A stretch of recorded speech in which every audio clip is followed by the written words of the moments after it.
Good morning बच्चों। बेटा last video में हमने ग्रेविटेशनल पोटेंशियल पढ़ा था। आज हम पढ़ेंगे gravitational potential energy. Gravitational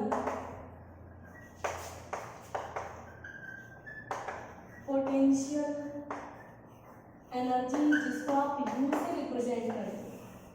gravitational potential energy को यू से रिप्रेजेंट करेंगे। ध्यान से सुनना बेटा, जो ग्रेविटेशनल पोटेंशियल था V, वो आपका आया था -G/m/r और ये आपका होता है work done per unit mass. ठीक है, यहीं से आप ग्रेविटेशनल पोटेंशियल का फॉर्मूला बना सकते हैं। कैसे बना सकते हैं? पोटेंशियल एनर्जी का फॉर्मूला कैसे? जो पोटेंशियल एनर्जी होती है वो आपकी वर्क डन के इक्वल होती है, तो आप उसको लिख सकते हैं पोटेंशियल इनटू मास। तो यहीं से ये एक्सप्रेशन आ जाएगा -G/m/r। ये आपकी ग्रेविटेशनल पोटेंशियल एनर्जी आ जाएगी। ठीक है बेटा, किसी पॉइंट पे डिफाइन करते हैं तो पोटेंशियल लिखा था आपने Vp, फिर आपने इंफिनिटी से P पॉइंट पे लेके आए थे, work done from infinity to P point.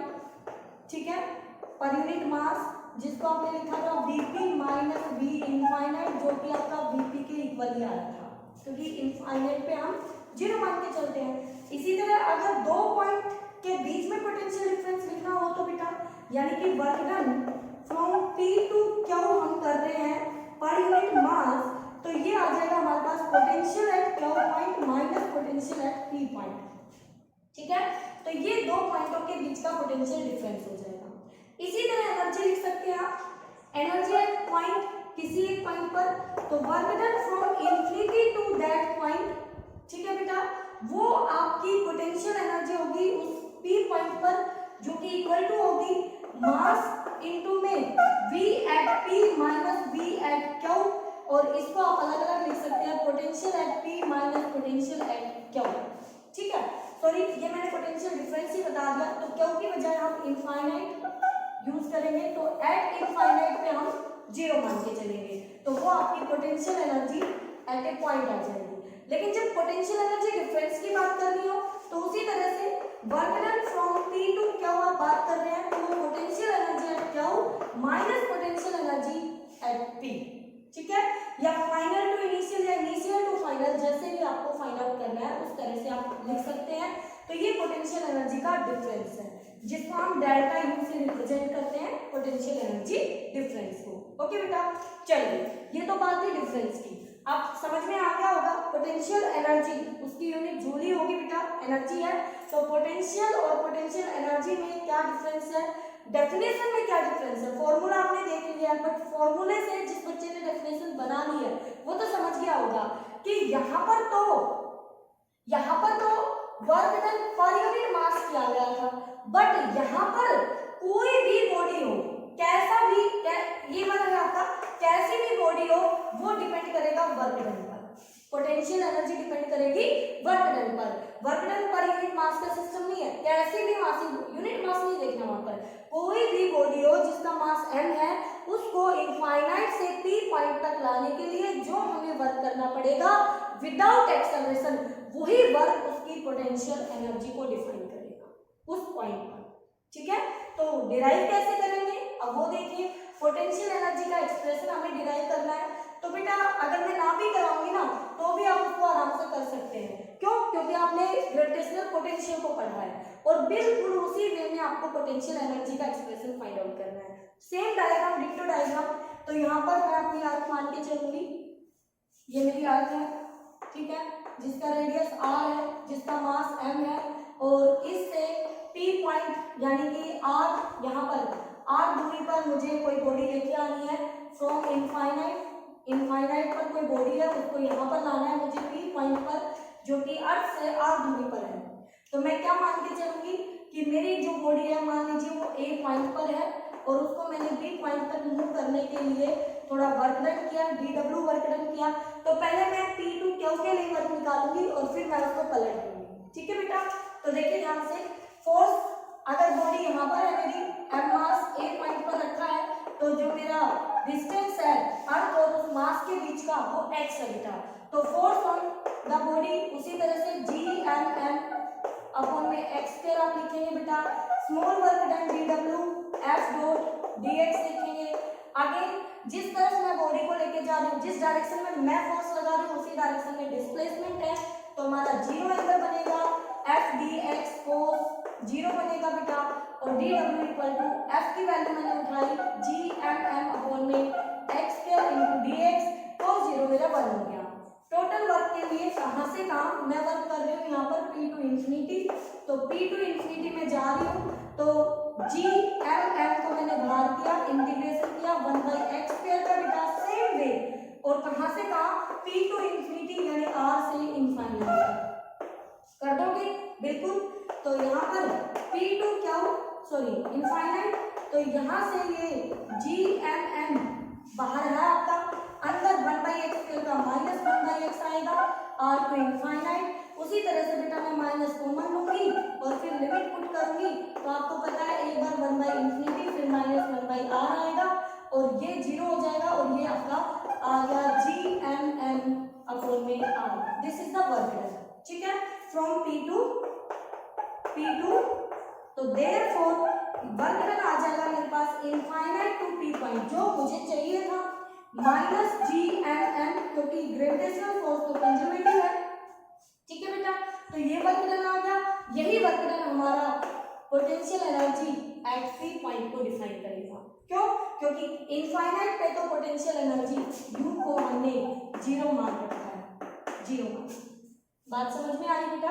तो ये आ जाएगी potential energy at P point, तो जी एम एम। अब इसमें ये वाली टर्म तो आपकी V है, तो ये है V eight P point into में मास ऑफ द बॉडी, तो potential at P point into में मास, आपकी पोटेंशियल एनर्जी उस पॉइंट P पॉइंट पर डिफाइन हो जाए, ठीक है बेटा। तो ये था पोटेंशियल एनर्जी का कॉन्सेप्ट, ओके। डिटो जो दोनों अभी आपने पढ़े हैं, ऐसे ही आप इलेक्ट्रोस्टैटिक्स में पढ़ेंगे 12th क्लास में, तो इसीलिए मैंने आपको बोला है कि ग्रेविटेशन को जो बच्चा अच्छे से पढ़ लेगा इस यूनिट को, उसको 12th क्लास में फर्स्ट यूनिट में जरा भी प्रॉब्लम नहीं आने वाली है, ठीक है बेटा। अब देखिए जो पोटेंशियल एनर्जी हम पढ़ते हैं अर्थ के सरफेस से जितनी हाइट ऊपर जाएंगे, तो वो एनर्जी mgh कैसे हमें मिलती है, तो उसके पीछे कॉन्सेप्ट क्या है, तो कॉन्सेप्ट ऑफ mgh समझ लीजिए बेटा। देखिए जो ये हमारी अर्थ है और अर्थ के सरफेस पर ये मेरी इनिशियल पोजीशन है बेटा, और h हाइट पे जाऊंगी तो ये मेरी फाइनल पोजीशन है, तो h हाइट पे जाऊंगी तो कुछ एनर्जी स्टोर होगी, तो इनिशियल पोजीशन पे मैं अपनी एनर्जी जीरो मान लूंगी, ठीक है, जीरो माना मैंने, आगे चल के मैं इसको यूज करूंगी, ओके बेटा। तो बताइए work done from initial to final, क्या एनर्जी डिफरेंस होगा फाइनल माइनस इनिशियल का, सभी को पता है। अभी अभी मैंने एक्सप्रेशन फाइंड आउट किया है minus G M M upon में आर, वो दूरी दोनों बॉडी के सेंटर के बीच की, तो फाइनल पोजीशन ये है मेरी, तो यहाँ पर बॉडी है जिसका मास m है, यहाँ पर बॉडी जिसका मास m है, तो दोनों के बीच की दूरी हो गई r प्लस h, तो विद नेगेटिव साइन हमने वैल्यू पुट की बेटा, फिर ये माइनस एक ये वैल्यू पुट की, माइनस इसके साथ आएगा जी एम एम अपॉन में आर, जब इनिशियल पोजीशन यानी सरफेस पे होगी बॉडी, इसको हमने सॉल्व किया, जी एम एम को हमने बाहर कॉमन लिया और ये माइनस माइनस प्लस बना, और 1 बाई आर को मैंने पहले लिख लिया बेटा, और इस टर्म को मैंने माइनस के साथ बाद लिख दिया, कुछ नहीं किया, सिंपल सा मैथमेटिक्स है। एलसीएम लिया हमने, आर प्लस एच आपका यहाँ पर आ जाएगा, और ये माइनस में आर से आर कैंसिल हो गया, और ये एक्सप्रेशन आपका ऐसा आ जाएगा। इतना आने के बाद हमें तो mgh तक पहुंचना है, u इक्वल टू mgh कैसे आया, तो इस फॉर्मूले में मेरे कैपिटल G का कोई रोल नहीं है, तो मुझे किसी तरह कैपिटल G को बनाना है, तो मुझे पता है G इक्वल टू होता है gm अपॉन में r स्क्वायर, तो बच्चों यहाँ से gm की वैल्यू आ जाएगी स्मॉल g कैपिटल R का स्क्वायर, ओके। तो हम इस टर्म को यहाँ से रिप्लेस कर देंगे और हमारे पास आ जाएगा G R square M H upon में आर, एक आर से आर कटेगा बेटा, तो एक्सप्रेशन आ गया M G H R upon में आर प्लस एच, ये फॉर्मूला आ गया। अब बेटा आपको जान के हैरानी होगी, या आपने कुछ अगर किसी बच्चे ने पढ़ रखा है तो उसको नहीं होगी हैरानी, जो ये फॉर्मूला आप पढ़ते हैं एनर्जी का, ये वाला फॉर्मूला जो मैंने अभी लिखा है mgh, ये तभी वैलिड है जब आप near the surface of earth बात करते हैं किसी बॉडी को उठाने में, तो हम 10 मीटर 100 मीटर 200 मीटर हाइट पे बात कर लेते हैं, ठीक है। तो जब हमारा h very very less than r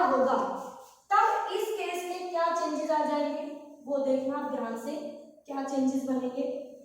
तो उस फॉर्मूले में मैंने कंडीशन लगा दी बेटा, if h very very less than r। तो आपको पता है जब भी हम किसी टर्म को इग्नोर करते हैं तो या तो हम एडिशन में कर सकते हैं या हम सब्ट्रैक्शन में कर सकते हैं, बट मल्टीप्लिकेशन डिवीजन में हम उस टर्म को इग्नोर नहीं कर सकते। तो r प्लस h की जगह सिर्फ r आ जाएगा, क्योंकि r के सामने h तो बहुत छोटा है, तो उसमें जोड़ू ना जोड़ू कोई फर्क नहीं पड़ता। तो मेरे पास final minus initial potential energy का जो डिफरेंस आएगा वो आ जाएगा mghr अपॉन में r प्लस h की जगह r और ये r से r कैंसिल, तो फाइनल माइनस इनिशियल आ गया mgh। और अभी अभी आपने देखा कि इनिशियल पोजीशन पर तो हमने 0 मानी हुई है, तो फाइनल पर पोटेंशियल एनर्जी mgh आ गई आपकी, जब आपकी इनिशियल पर 0 है, बिकॉज uy इक्वल टू 0। आप कहते हैं ना रेफरेंस सम, तो ये कहता है कि रेफरेंस आप कहीं भी ले सकते हैं, तो दो लेवल्स के बीच का जो डिफरेंस है ना वो सेम रहेगा, बट इन लेवल्स की वैल्यूज अलग हो सकती है। जैसे रेफरेंस बदल देंगे, पहले इसको 0 माना तो इसके रिस्पेक्ट में इसकी 10 जूल हुई, अब इसी को 0 मान दिया तो इसके रिस्पेक्ट में इसकी पोटेंशियल एनर्जी नेगेटिव हो सकती है, -10 जूल हो सकती है। ठीक है, ओके।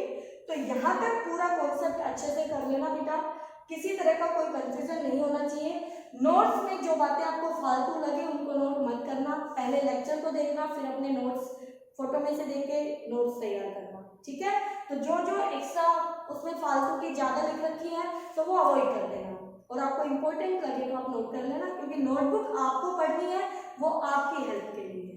ओके बेटा, नोटबुक को अच्छे से जरूर बनाए, क्योंकि ये जो नोटबुक मैं बनवाती हूँ आपकी, इस नोटबुक को जो बच्चा अच्छे से कर लेगा, ये +2 के लिए भी है ये बात। ठीक है, तो अभी से आपको हैबिट पड़ेगी नोटबुक को अच्छे से बनाने की, तो नोटबुक पर पूरा ध्यान दें बेटा।